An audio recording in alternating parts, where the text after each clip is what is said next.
Hello friends, उम्मीद है आप सभी अच्छे होंगे। बहुत दिनों बाद मैं आपके लिए फिर से लेके आ चुकी हूँ डेली 10 पीवाईक्यू चैलेंज। ये सारे ही गवर्नमेंट एग्जाम्स के लिए हेल्पफुल रहने वाला है। चाहे एसएससी हो, चाहे रेलवे हो, चाहे बैंक हो, या चाहे उत्तराखंड का कोई एग्जाम हो, या और भी कोई सा आपका एग्जाम हो, ये सारे एग्जाम के लिए डेली 10 पीवाईक्यू चैलेंज बहुत इंपॉर्टेंट रहने वाला है। आज इसका डे 1 है जिसमें हम मैथ्स करेंगे। तो ये ना मिक्स पीवाईक्यू रहेंगे, जैसे आज मैथ हो गया, कल रीजनिंग, फिर इंग्लिश, फिर जीके। इस तरह से हम चारों सब्जेक्ट्स कवर करते हुए चलेंगे। तो आज मैथ है, इसमें 10-10 पीवाईक्यू मैं आपको डेली कराऊंगी। ये एक तरह से आपका शॉर्ट रिवीजन मान लीजिए। और जो मोस्ट इंपॉर्टेंट पीवाईक्यूज है ना, वही मैं आपको इसमें कराया करूंगी। टाइमिंग आप लोग एक बार इसमें कमेंट में लिख सकते हो कि किस टाइम आप ये वाली वीडियो चाहते हो। आज तो मैं इस टाइम डाल रही हूँ, बाकी आप कमेंट कर देना जो टाइम आपको सुटेबल लगे। और इसको ना जरूर करना और अपना स्कोर जरूर कमेंट करना लास्ट में, कितने आपने सही करे हैं। बहुत हेल्पफुल रहेगा और बहुत मजा आएगा, क्योंकि 10 पीवाईक्यू ऐसे ही निमट जाएंगे और 10 क्वेश्चन, बहुत अच्छे क्वेश्चन हम लोग सॉल्व कर लेंगे। तो ये बहुत बड़ी बात हो जाएगी, है ना। आइए शुरू करते हैं। तो फर्स्ट क्वेश्चन हमारा देखो, हिंदी इंग्लिश दोनों में रखा है, ठीक है। An amount of 165 is divided among 3 persons in the ratio 5:7:3। The difference between the largest and smallest share हमें बताना है। ₹165 की राशि 3 व्यक्तियों में बांटी गई है और सबसे बड़े और छोटे हिस्से के बीच का अंतर हमें निकालना है। देखिए, कितने पैसे थे हमारे पास? ₹165। 165 को 3 पार्ट में हमने बांट दिया, 5:7:3। इसको जोड़ो, 7×3 = 10, 10×5 = 15। तो ये 15 की वैल्यू हो गई हमारी 165, है ना। 15 का टोटल ही तो 165 है। तो ये कितना हो जाएगा? 15 कि 11 से गुना करेंगे तब 165 आ जाएगा, 165 आ जाएगा। तो अब हमें निकालना है सबसे बड़े और सबसे छोटे को माइनस करना है। सबसे बड़ा ये है, सबसे छोटा ये है। इन दोनों का डिफरेंस निकालेंगे, क्या आएगा? 7 में से 3 गए 4। अब 4 की इस 11 से गुना कर देंगे तो कितने रुपीज आ जाएंगे? ₹44। ये डिफरेंस आ गया, ₹44 अपना आंसर हो गया। आप अपना लिखते रहना आपके कितने क्वेश्चन सही हुए हैं और कितने गलत हुए हैं, इससे आपको भी आइडिया लगता रहेगा कि कितना अच्छा आप परफॉर्म कर रहे हैं। दूसरा question, Ravi bought a camera and paid 18% less than the original price। ठीक, रवि ने एक कैमरा खरीदा और उसने मूल मूल्य से 18% कम भुगतान किया, मतलब जो कॉस्ट प्राइस था उससे 18% कम दिया है रवि ने। He sold it at 30% profit. उसने उसे क्रय मूल्य पर 30% लाभ पर बेच दिया। How much was the profit percentage earned by Ravi on the original price? Original price पे रवि को कितना लाभ प्रतिशत हुआ वो हमें निकालना है। देखिए, लेट सीपी हमारा कितना हो जाएगा? टोटल सीपी 100 होता है। उसने 18 कम का खरीदा, तो 100 में से 18 माइनस कर देंगे तो हमारा सीपी आ जाएगा। 10 में से 8 गए 2, 9 में से 1 गया 8। ये हमारा कॉस्ट प्राइस आ गया, ठीक है। अब देखो एसपी। एसपी उन्होंने कहा है कि ये वाला जो सीपी है इसके 30% प्रॉफिट पे, इस सीपी के 30% प्रॉफिट के। तो ये सीपी हो गया, इसका 30% प्रॉफिट कैसे निकालेंगे? 100, 30% प्रॉफिट मतलब यहाँ पे 130, 0 से 0 कट गया। 82 की 13 से मल्टीप्लाई करेंगे, यहाँ पे 82 × 13, 3 2 जा 6, 8 या 24 प्लस 2 26, 2 कैरी 8 9 10, ये आ जाएगा 1066, 1066, 1066 और अपॉन में 10 है तो कितना आ जाएगा? 106.6। अब हमको निकालना है प्रॉफिट। प्रॉफिट कैसे निकालेंगे? SP minus CP. तो 106.6 में से 100 को घटा देंगे, कितना आ जाएगा? 6.6%। तो ये अपना, ओ कौन से क्वेश्चन पे पहुंच गए? तो ये अपना प्रॉफिट हो गया है 6.6%। देखो दोबारा समझ लो, कॉस्ट प्राइस मूल मूल्य उसका कितना हुआ? 100 में से 18 घटा दिया तो ये आ गया 82, ठीक है। एसपी, एसपी उसका कितना हो गया? सेलिंग प्राइस उसका कितना हो जाएगा? 82 गुना 130% का वो 30% का प्रॉफिट। 30% का प्रॉफिट निकाल दिया और 10 से उसकी डिवाइड कर दी तो 106.6। प्रॉफिट लाभ कैसे निकालते हैं? एसपी माइनस सीपी करके। 106.6 में से हमने 100 घटा दिया तो 6.6% हमारा प्रॉफिट आ गया है। और ये वाली गुना अगर आपको सीखनी हो ना तो बता देना, मैं इसकी शॉर्ट ट्रिक करवा दूंगी, 2 गुना की 2 से मल्टीप्लाई वाली ट्रिक। तीसरा question, the sum of 5 number is 655। 5 number है, 5 संख्याओं का योग 655 है। The average of the first 2 number is 76 and third number is 110। पहली 2 संख्याओं का औसत 76 है और तीसरी संख्या 110 है। Find the average of remaining 2 number. Last के जो 2 नंबर बचे हैं उनका औसत हमें निकालना है। तो देखिए 5 संख्याओं का योग कितना है, 655। A plus b plus c plus d plus e, इनका योग कितना है 655। पहली 2 संख्याओं का औसत 76 है। पहली 2 संख्याएं ये ए प्लस बी, इनका औसत, औसत मतलब डिवाइड बाय 2, 76 है। ए प्लस बी की वैल्यू क्या आ जाएगी, 2 की इधर मल्टीप्लाई हुई, 6 12 7 14 15, 152 आ गया। और तीसरी संख्या दी है 110, सी 110 दिया है, तो ए प्लस बी प्लस सी कितना हो गया 262। अब यहाँ से डी प्लस ई निकाल देंगे, 655 में से 262 माइनस कर देंगे, 5 में से 2 गया 3, 15 में से 6 गए 9, 5 में से 2 गया 3, 393। इनका हमको क्या निकालना है, एवरेज। एवरेज कैसे निकलेगा, 393 अपॉन में 2 करके, 2 1 जा 2, 9 जा 15, 6 जा 12, ये आ गया आंसर एवरेज। 196.5 अपना एवरेज हो गया। तो next question, a milkman professes to sell his milk at cost price. एक दूध वाला दावा करता है कि वह दूध को लागत मूल्य पर बेचता है, लेकिन वह उसमें पानी मिलाकर 40% लाभ कमाता है। उसमें वो वाटर मिलाता है और गेन करता है 40%। Find the percentage of water in the mixture. Water का परसेंटेज ज्ञात करना है, मिक्सचर में कितना है। तो देखिए 40% की वैल्यू क्या होती है, 4/10, मतलब कि 2/5। तो देखो इसका मतलब क्या हुआ कि अगर 5 दूध है तो 2 उसमें पानी है। अगर मिल्क हमारा 5 है तो पानी कितना है उसमें 2 है। तो मिल्क हमारा 5 है तो पानी कितना है 2 है। तो टोटल सॉल्यूशन कितना होगा 7। तो अगर हमें मिल्क की वाटर की परसेंटेज निकालनी है, परसेंटेज ऑफ वाटर कैसे निकालेंगे, वाटर कितना है 2, टोटल सॉल्यूशन कितना है 7। 2/7 की फ्रैक्शन वैल्यू क्या होती है, 1/7 की 14.28, और इसका डबल कर दो तो 2/7 की आ जाएगी, 1/48, ये आ गई 28.56%। ये हो गया अपना आंसर, 5 7 या 5 6, ठीक है। Next, P can do a piece of work in 48 days. आप भी देखते रहो आपके कितने क्वेश्चन सही हो रहे हैं, ठीक है। While Q can do in 18 days. देखो P एक कार्य को 48 दिनों में करता है, Q उसी कार्य को 18 दिनों में करता है। Q work for 15 days, Q ने 15 दिन कार्य किया और शेष कार्य P कितने दिनों में करेगा। पहले देखो इसका वो निकाल लो, इसका एलसीएम 48 18 144 आ जाएगा इसका एलसीएम। 48 3 बार और ये 18 से 8 बार। अब इन्होंने कहा कि Q ने 15 दिन कार्य किया है, Q ने 8 की एफिशिएंसी के साथ 15 दिन कार्य किया, तो कितना हो गया Q का कार्य 120। रिमेनिंग वर्क कितना बचेगा, 144 में से 120 गया, 144 में से 120 गया, तो रिमेनिंग वर्क बच जाएगा कि जो अब P को करना है।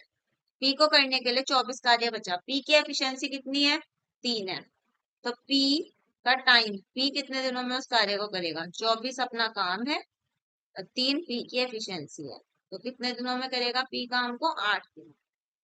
P काम को करेगा 8 डेज में। Next question, in what ratio should sugar costing ₹84 per kg be mixed with sugar costing 59 per kg so that by selling the mixture at 73.7 there is a profit of 10%। ₹84 प्रति kilogram और ₹59 प्रति kilogram की चीनी को किस अनुपात में मिलाया जाए ताकि 73.7 प्रति किलोग्राम पर बेचने पर 10% लाभ हो। कि हमारे पास 2 तरह की चीनी है, तो अगर 2 तरह की है, एक निकालना है अनुपात निकालना है, उसके लिए हम एलिगेशन यूज करते हैं। दो तरह की चीनी है, एक 84 रुपीज की और एक 59 रुपीज। तो इन्होंने कहा कि इसको किस रेशियो में बेचें कि जो हमारा ये जो है 73.7 प्रति किलोग्राम पर बेचने पर हमें 10% लाभ होना चाहिए। तो ये अपनी लाभ की वैल्यू है, ये अपनी लाभ की वैल्यू है। तो पहले हम इसको सॉल्व करेंगे साइड में।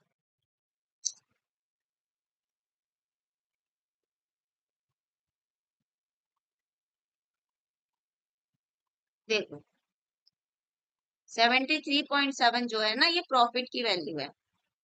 इसकी वैल्यू कैसे निकलेगी? 73.7 10% का प्रॉफिट है, तो ये 110 की वैल्यू है। 100 की वैल्यू हमको निकालनी है।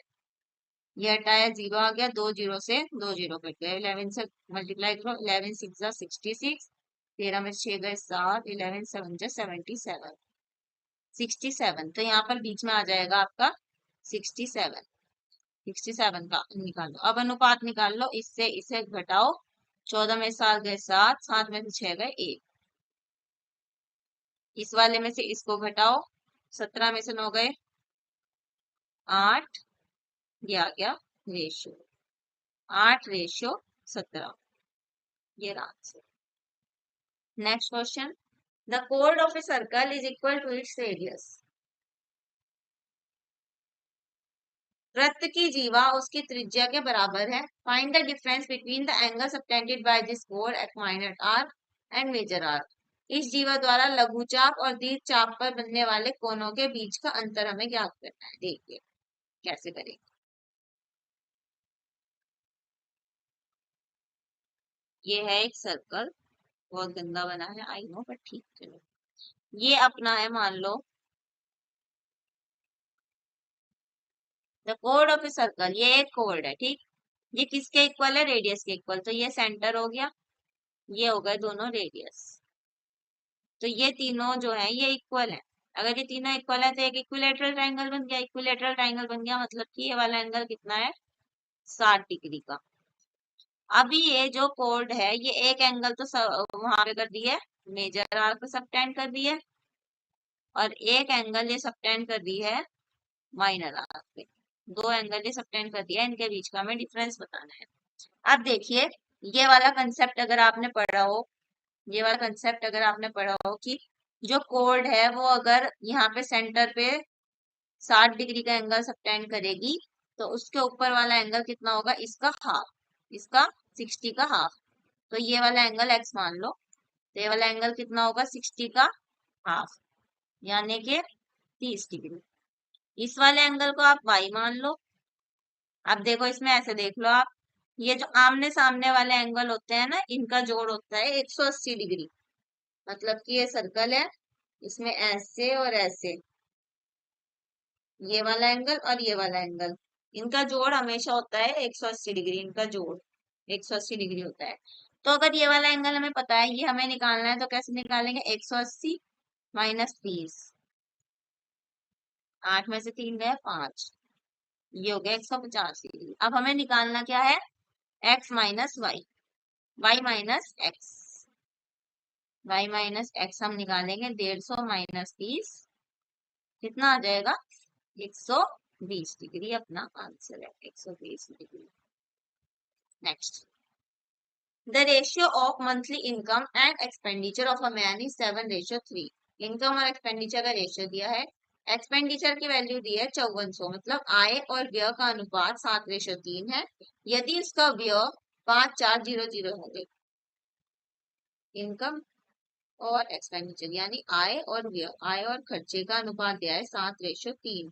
अब एक्सपेंडिचर की वैल्यू, व्यय की वैल्यू दी है 5400, 5400, 3 की वैल्यू है 5400। 5400 जो है वो किसकी वैल्यू है? 3 की। निकालना क्या है? मंथली इनकम, मासिक आय निकालनी है। तो आय की वैल्यू कितनी है? 7। तो 7 हमें निकालना है। 3 1 3 8 20 का 1800, 6 मार्च करी, ये आ गया आंसर। बहुत इजी है तो क्वेश्चन, ये सब PYQs है, प्रीवियस ईयर में आए हुए डिफरेंट डिफरेंट एग्जाम्स में। तो ये बहुत इंपॉर्टेंट क्वेश्चन है और कंसेप्ट भी रिवाइज होते रहेंगे। एक तरह का खेल है, 5 थोड़े बहुत मिनट का, 15-20 मिनट का एक तरह का खेल है ये। इसको रोज करना तुम, और ज्यादा से ज्यादा लोगों के साथ शेयर भी करना, मजा आएगा करने में। Next, Bhavani spend 68% of her income, her income increases by 15% and her expenditure increases by 10%, percentage increase in saving निकालनी है। भवानी अपनी आय का ये 68% खर्च करती है, उसकी आय में 15% की वृद्धि होती है और उसके व्यय में 10% की वृद्धि होती है। बचत में कितने प्रतिशत की वृद्धि हुई? देखो ये वाला कैसे करते हैं हम, यहाँ पे लिखते हैं एक्सपेंडिचर और यहाँ पे लिखते हैं अपना सेविंग और बीच में आती है हमारी इनकम, इंक्रीमेंट है ये, और यहाँ पे लिखते हैं रेशियो इन एक्सपेंडिचर और सेविंग। अब देखो एक्सपेंडिचर कितना है, एक्सपेंडिचर इंक्रीज बाय 10%, सेविंग हमें पता नहीं है तो सेविंग मान ली एक्स, इनकम इंक्रीजेस बाय 15%, और रेशियो, रेशियो कैसे निकालेंगे, 68% उसने खर्च कर दिया तो एक्सपेंडिचर में आ गया 68, ये है ई और ये है एस। अब मान लो 100 में से 68 गए, 10 में से 8 गए 2, 9 में से 6 गए 3, सही कर रहे हैं क्या? देखो 68 उसने खर्च कर दिया, सेविंग कितनी हुई, 100 में से 68, 10 में से 8 गए 2, 9 में से 6 गए 3, ये आ गई 32। इसको सॉल्व करेंगे,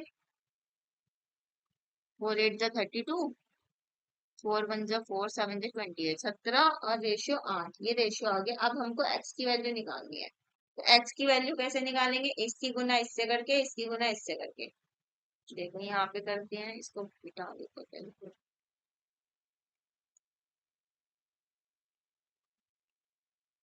यहाँ पे हम इसको सॉल्व करेंगे, इसकी गुना इससे करेंगे, 10 × 17 कितना हो गया 170 प्लस 8x, और अपॉन में हमें लिखना होता है इन दोनों को जोड़ के, 17 + 8 25, और इज इक्वल टू में ये इनकम की परसेंटेज 15 लिखी, ठीक है। 170 प्लस 8x, 25 × 15, 25 यहाँ पे गुना हो जाएगा, 25 × 15, 2 आ गया, 10 15 16 17, एक कैरी 2 और एक 3, 375। 8x इज इक्वल्स टू 375 में से 170 को घटा दो, 5 7 7 0, ये आ गया 205। x is equals to 205 upon में 8, 8 2 जा 16, 45, 8 5 जा 40, 8 6 जा 58। ये आपका कुछ आंसर आएगा इस तरह का, x आपका इतना आएगा, ये ऑप्शन सारे गलत हैं, इनको काट दो, ये आएगा आपका आंसर, चेक कर लेना आपका भी यही आएगा। Next, next and last question for the day, a student multiplied a number with 3/4 instead of 4/3, एक छात्र ने 4/3 की बजाय 3/4 के साथ एक संख्या को गुना किया, तृतीय प्रतिशत क्या है, एरर परसेंटेज निकालना है। मान लो कि नंबर है, नंबर जो हम मानते हैं वो मानते हैं इन वाले डिनोमिनेटर्स का एलसीएम, जो डिनोमिनेटर होगा उसका एलसीएम, 3 और 4 का एलसीएम आएगा 12, तो मान लो अपना नंबर था 12, ठीक, उसे गुना करनी थी 4/3 के साथ, उसे 12 की गुना करनी थी 4/3 के साथ, पर गलती से उसने कितनी कर दी, 12 की गुना उसने 3/4 के साथ कर दी, 3 चौके 12, 4 चौक 16, 4 तिया 12, 3 तिया 9, तो देखना कितने का डिफरेंस आया, त्रुटि प्रतिशत क्या हुआ, एरर परसेंटेज 15 16 1 6 7, 7 का डिफरेंस है कितने पे, टोटल उसका कितना होना चाहिए था, 16 होना चाहिए था, इंटू 100, मतलब आंसर आना चाहिए था 16, पर 7 का डिफरेंस आया तो एरर परसेंटेज निकालेंगे, 4 4 जा 16, 4 2 जा 8, 4 5 जा 10, 25 7 जा 5 7 जा 35, 3 कैरी 10 जा 14, 15 16 17, 4 4 3 जा 12, नहीं सॉरी 4 4 जा 16, 4 3 जा 12, 43 पॉइंट समथिंग आएगा, तो 43.75 ये रहा आंसर। तो ये आज के 10 क्वेश्चंस थे, उम्मीद है आप लोगों को भी बहुत मजा आया होगा। कमेंट कर देना आपको जो भी दिक्कत लगी है, आप जो भी इम्प्रूवमेंट चाहते हो वो हम करेंगे। कल को हम इसी तरह रीजनिंग के 10 पीवाईक्यू लेके आएंगे, फिर उसके बाद हम इंग्लिश के 10 पीवाईक्यू लाएंगे, उसके बाद हम जीके जीएस के 10 पीवाईक्यू लाएंगे। उसके बाद दोबारा से फिर मैथ। ये वाली सीरीज अपनी कंटिन्यू रखेंगे, जितना ज्यादा आप लोग सपोर्ट करेंगे उतना मुझे मोटिवेशन मिलता रहेगा इस सीरीज के लिए।